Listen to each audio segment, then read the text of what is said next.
ቪዲዮ ላይክ እና ሼር ቻናሉንም ሰብስክራይብ እና ጆይን በማድረግ ታማኝና ትኩስ መረጃዎችን ያገኙ ያልን ወደ መረጃዎቹ አለፍን። ሌተናል ጀነራል ታደሰ ወረደ ከሀገር ሉዓላዊነት ያፈነገጡ ግንኙነቶች እንዲቆሙ የማድረግ ኃላፊነት ጣለባቸው። ጀነራል ታደሰ ዛሬ በፈረሙት ፊርማ መሰረት ከ206 በላይ የሚሆኑ የህወሓት የኮርና ከዛ በላይ ያሉ የጦር ወታደራዊ አዛዦችን በዲዲአር ማሰናበት ይጠበቅባቸዋል። አዲሱ የትግራይ ክልል ጊዜያዊ አስተዳደር ፕሬዝዳንት ሌተናል ጀነራል ታደሰ ወረደ ከህገ መንግስቱና ከሀገር ሉዓላዊነት ያፈነገጡ ግንኙነቶችና እንቅስቃሴዎች እንዲቆሙ የማድረግ ኃላፊነትን የሚጥልባቸው የቃል ኪዳን ሰነድ ላይ መፈረማቸው ተገለጸ። የቃል ኪዳን ሰነዱ ከቀድሞ ታጣቂዎች ትጥቅ መፍታትና መልሶ መቋቋም ተግባር በአፋጣኝ እንዲጠናቀቅ የማድረግ ኃላፊነትም ለጊዜያዊ አስተዳደሩ ይሰጣል። ዛሬ ማክሰኞ መጋቢት 30 ቀን 2017 ዓ.ም የትግራይ ክልል ጊዜያዊ አስተዳደር ፕሬዝዳንት ስልጣንን ከአቶ ጌታቸው ረዳ የተረከቡት ሌተናል ጀነራል ታደሰ በአዲሱ ኃላፊነታቸው የሚያከናውኗቸውን ተግባራት የዘረዘረ ሰነድ ላይ መፈረማቸው ታይቷል። የ2 ዓመት የቆይታ ጊዜ ጠናቀቀው የትግራይ ክልል ጊዜያዊ አስተዳደር እንዲራዘም ባስቻለው የህግ ማሻሻያ ላይ የፌዴራል መንግስት ይህን አይነቱን ተግባራት ሊሰጥ እንደሚችል ደንግጓል። ባለፈው ሳምንት ማክሰኞ የጸደቀው የፌዴራል መንግስት በክልል ጣልቃ የሚገባበትን ስርዓት የሚደነግግ አዋጅ ማሻሻያም ካካተታቸው 3 ዋነኛ ጉዳዮች ውስጥ አንዱ በክልሎች የሚቋቋም ጊዜያዊ አስተዳደር ትኩረት ሰጥቶ የሚሰራባቸውን ጉዳዮች የሚመለከት ነው። ፌዴሬሽን ምክር ቤት አፈ ጉባኤ በሚያስተላልፉት ውሳኔ ላይ ጊዜያዊ አስተዳደሩም ትኩረት ሰጥቶ ሊሰራባቸው የሚገቡ ጉዳዮች ሊመለከቱ እንደሚችሉ በአዋጁ ማሻሻያ ሰፍረዋል። ጊዜያዊ አስተዳደሩ ትኩረት አድርጎ እንዲሰራባቸው የሚታለፉ ጉዳዮች በክልሉም የፌዴራል መንግስት ጣልቃ መግባት ምክንያት የሆነው ሁኔታ በዘላቂነት ለመቅረፍና በህገ መንግስታዊ ስርዓቱን ለማጽናት አስፈላጊ የሆኑ ተግባራት እንደሆኑ ማሻሻያ ያስረዳል። ዛሬ ከመንግስት መገናኛ ብዙሃን ዘገባ ጋር የተለጠፈው ምስል አዲሱ ፕሬዝዳንት የትግራይ ክልል አካታች ጊዜያዊ አስተዳደር የተልዕኮ አፈጻጸም ቃል ኪዳን ሰነድ በተባለ ሰነድ ላይ ፊርማቸው ማኖራቸውን ያመለክታል። የቃል ኪዳን ሰነዱ ጊዜያዊ አስተዳደሩ ከዚህ በታች የተዘረዘሩትን ኃላፊነቶች ለመወጣት በሙሉ ኃይሉና ትጋት ይሰራል በማለት 8 ጉዳዮችን ዘርዝረዋል። በሰነዱ ላይ በቀዳሚነት የተጠቀሰው ኃላፊነት የተፈናቀሉ ዜጎችን ወደ ቀያቸው የመለስ ሂደትን የሚመለከት ነው። ጊዜያዊ አስተዳደሩ በጅምር ላይ ያለው የተፈናቀሉ ዜጎችን ወደ ቀያቸው የመለስ ተግባር እንዲጠናቀቅና በቀሪ አካባቢዎችን በፍጥነት እንዲተገበር የማድረግ ኃላፊነት እንደጣለበት በሰነዱ ላይ ሰፍሯል። ከብዙ መጓተት በኋላ ቢጀመርም መስተጓጎል ያጋጠመው የትግራይ ኃይሎችን ትጥቅ የማስፈታት ጉዳይ አዲስ ፕሬዝዳንት ለተሾመለት ጊዜያዊ አስተዳደር የሰጠ ሌላኛው ኃላፊነት ነው። በፕሪቶሪያው ስምምነት መሰረት ትጥቅ የመፍታትና የቀድሞ ታጣቂዎችን መልሶ የማቋቋም ተግባር መከናወን እንዳለበት በሰነዱ ላይ ጠቅሷል። ጊዜያዊ አስተዳደሩ ይህን ሂደት በአፋጣኝ እንዲጠናቀቅ ማድረግ እንዳለበትም በቃል ኪዳን ሰነዱ ላይ ሰፍረዋል። የትግራይ ክልል ጊዜያዊ አስተዳደር ከሰላምና ጸጥታ ጋር የተያያዙ ተግባራትንም እንዲያከናውን ኃላፊነት ሰጥቷል። ከዚህ ጋር በተያያዘ ከተጠቀሱ ተግባራት መካከል በክልሉም የህግ የበላይነት እንዲሰፍን ማድረግ የሚለው ይገኝበታል። ለህዝብ ደህንነት፣ ለሰላምና ለጸጥታ ጠንቅ የሆኑ ጉልህ ህገወጥ እንቅስቃሴዎች እንዲቆሙ ማድረግም የዚህ ኃላፊነት አካል ነው።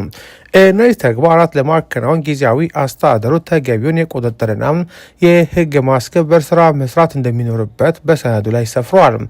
ከጦርነት በቅጡ ባላገገመው ትግራይ ክልል ውስጥ መደበኛ የልማት ስራዎች፣ መንግስታዊና ማህበራዊ አገልግሎቶች እንዲሁም የመልሶ ማልማት ስራዎች እንዲሳለጡ ማድረግ የሚለውም በኃላፊነቶች ዝርዝር ውስጥ ተካቷል። ፌዴራል መንግስት በዶክተር ደብረጽዮን ገብረ ሚካኤል የሚመራውን የህወሓት ክንፍ ከውጭ ኃይሎች ጋር ግንኙነት በመፍጠር በከሰበት ወቅት ወደ ፕሬዝዳንትነት የመጡ ሌተናል ጀነራል ታደሰም ከዚህ ጋር የተያያዘ የሚመስል ኃላፊነት ጥሎባቸዋል። የውጭ ጉዳይ ሚኒስትር ዶክተር ጌዲዮን ጢሞቴዎስ በመጋቢት ወር መጀመሪያም በትግራይ ክልል ያለው ሁኔታ በተመለከተ በአዲስ አበባ ለሚገኙ ዲፕሎማቶች ማብራሪያ በሰጡበት ወቅት ይህንኑ ክስ አቅርቦ ነበር። ጌዲዮን በደብረጽዮን የሚመራውን የህወሓት ክንፍ አመራሮች ለኢትዮጵያ ጠበኛ ከሆኑ የውጭ ኃይሎች ጋር ግንኙነት እየፈጠሩና እየተባበሩ መሆኑን በመጥቀስ ከሰው ነበር። የውጭ ጉዳይ ሚኒስትሩ ግንኙነት የተፈጠረው ከየትኛው ሀገር ጋር እንደሆነ በግልጽ ባይጠቅሱም የጊዜያዊ አስተዳደሩ የቀድሞ ፕሬዝዳንት አቶ ጌታቸው የተወሰኑ የህወሓትና የትግራይ ወታደራዊ አመራሮች ከኤርትራ ጋር ግንኙነት እያደረጉ ነው የሚል ክስ በተደጋጋሚ ሲያቀርቡ ነበር። ዛሬ በተፈረመው የቃል ኪዳን ሰነድ ላይ ለክልሉ ጊዜያዊ አስተዳደር ከተሰጡት ኃላፊነቶች መካከል ከህገ መንግስታዊና ህጋዊ ስርዓት ከሀገር ሉዓላዊነትና ከፕሪቶሪያ ስምምነት ያፈነገጡ ግንኙነቶችና እንቅስቃሴዎች እንዲቆም ማድረግ የሚለው ይገኝበታል። ከፕሪቶሪያ ስምምነት መፈረም ወዲህ በጊዜያዊ መንግስት እየተዳደረ ያለው የትግራይ ክልል ለዲሞክራሲያዊ ምርጫ ዝግጁ እንዲሆን የማድረግ የቤት ስራም ለአዲሱ አመራር ተላልፏል። ጠቅላይ ሚኒስትር አብይ ጊዜያዊ አስተዳደሩ በክልሉ መደበኛ መንግስት ለመስረት የሚያስችል ምርጫን ለማከናወን ሁኔታዎችን የማመቻቸት ተግባርን በወቅቱ ማከናወን እንዳልቻለ መግለጻቸው ይታወሳል።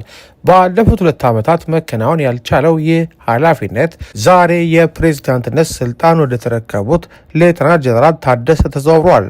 በአዲሱ ፕሬዝዳንት የሚመራው ጊዜያዊ አስተዳደር በክልሉ የሲቪል እና የፖለቲካ መብቶች ተግባራዊ የሆኑበት እንዲሁም የፖለቲካ ብዝሃነትን የሚያስተናግድ ዲሞክራሲያዊ አውድ እንዲፈጠር የመስራት ኃላፊነቱ ተሰጥቶታል። በጊዜያዊ አስተዳደሩ የተልዕኮ አፈጻጸም ቃል ኪዳን ሰነድ ላይ የተካተተው ሌላኛው ጉዳይ በሂደት ላይ ያለውን የሀገራዊ ምክክር የሚመለከት ነው።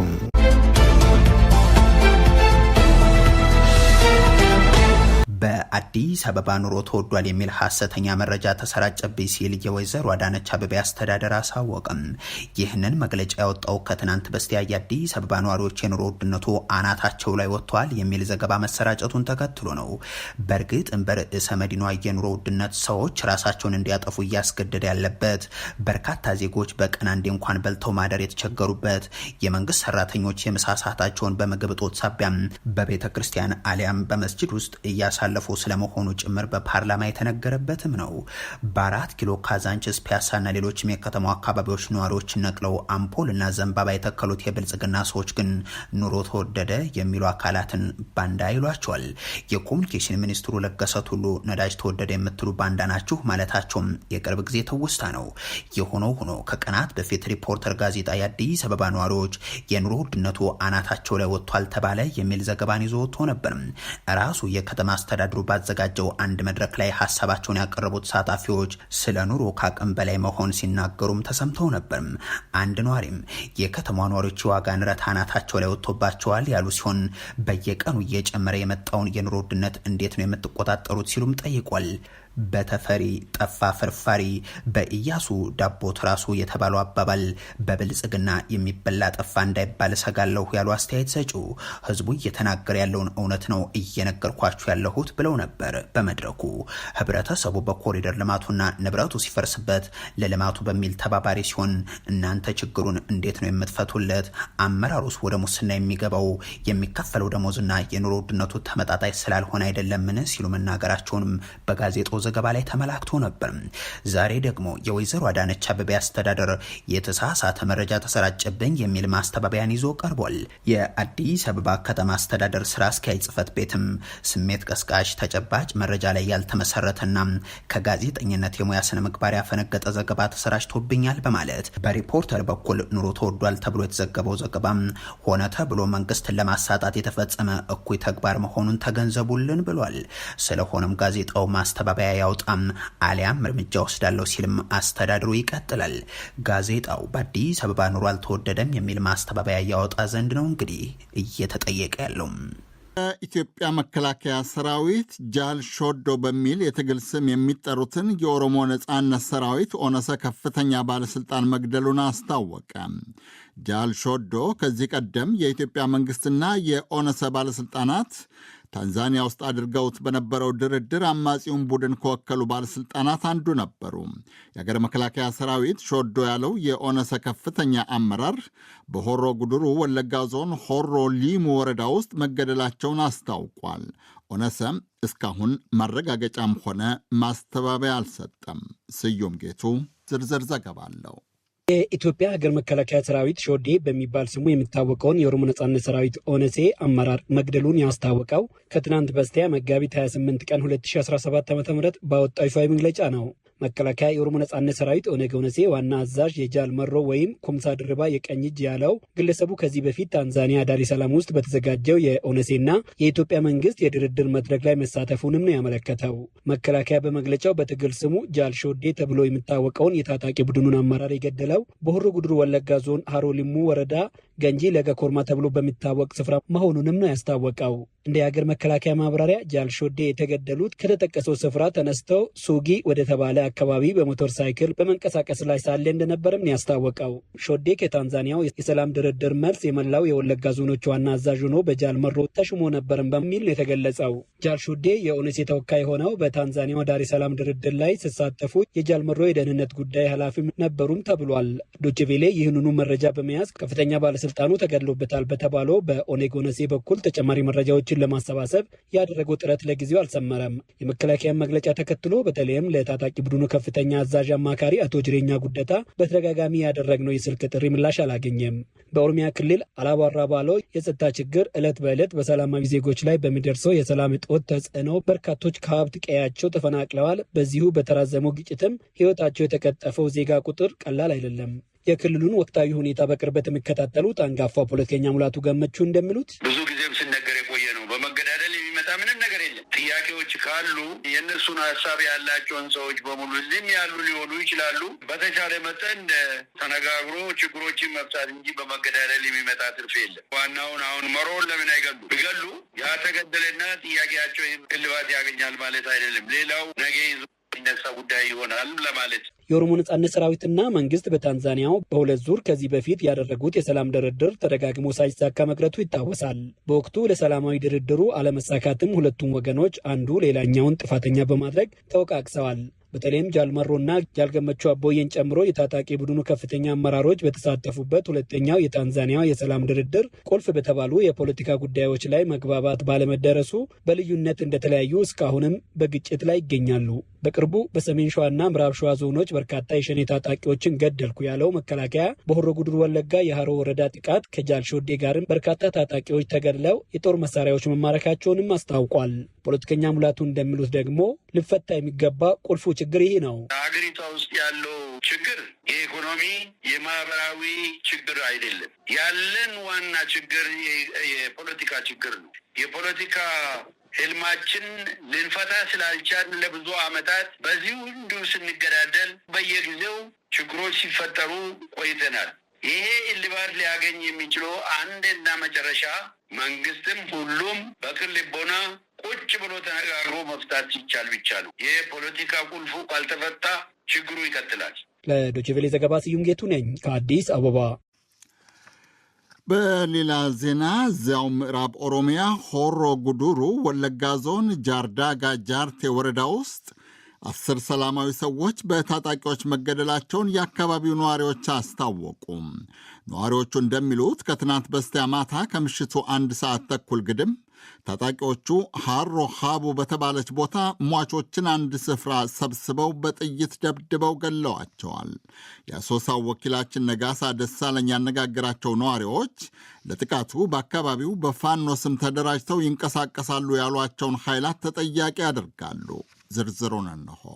በሆሮ ጉድሩ ወለጋ ዞን የተለያዩ ወረዳዎች ውስጥ በ2014 ዓ.ም በተደጋጋሚ በደረሱት ጥቃቶች ከ120 ሺህ በላይ ዜጎች ተፈናቅለው ቆይተዋል። ባለፈው ዓመት በአካባቢው መጠነኛ ሰላም ሰፍነዋል መባሉን ተከትሎ የተፈናቀሉ ዜጎች ወደ የአካባቢያቸው የተመለሱ ሲሆን የታጣቂዎች ጥቃትም ቀንሶ እንደነበር ያነጋገርናቸው ነዋሪዎች አብራርተዋል። ከትናንት በስቲያ በወረዳው በአዲስ መልክ በታጣቂዎች በደረሰው ጥቃት የሰላማዊ ሰዎች ሕይወት ማለፉን ከነዋሪዎች ለማወቅ ተችለዋል። በአካባቢው የጸጥታ ኃይሎች እንደሌሉ የተናገሩት ስማቸው እንዲጠቀስ ያልፈለጉ አስተያየታቸው የሰጡን ነዋሪ ሀልከን ኬሶ ሰዓቲ በኮወለካቲ አና ጃርደጋ ጃርቴ ዳላ ሀርዋ ከንጀደምቱቲ ያቶኒ ፋኖ ጆሌ ቶርባ ማቃን ማታ 1 ሰዓት ተኩል ገደማ ነው በጃርደጋ ጃርቴ ወረዳ ሀርዋቦ በተባለ ቦታ የፋኖ ታጣቂዎች ሰዎችን ሰብስበው 7 ወጣቶች ተስፋ ያመኑና ወንድሙ እንዲሁም ፈቃዱ ምሩ የተባለ መምህር ከነልጃቸው ተመስገን ረታና ሌሎች 10 የሚደርሱ ሰዎች በጥይት በአንድ ቦታ በሀርዋቦ ነው የተገደሉት። ምሩ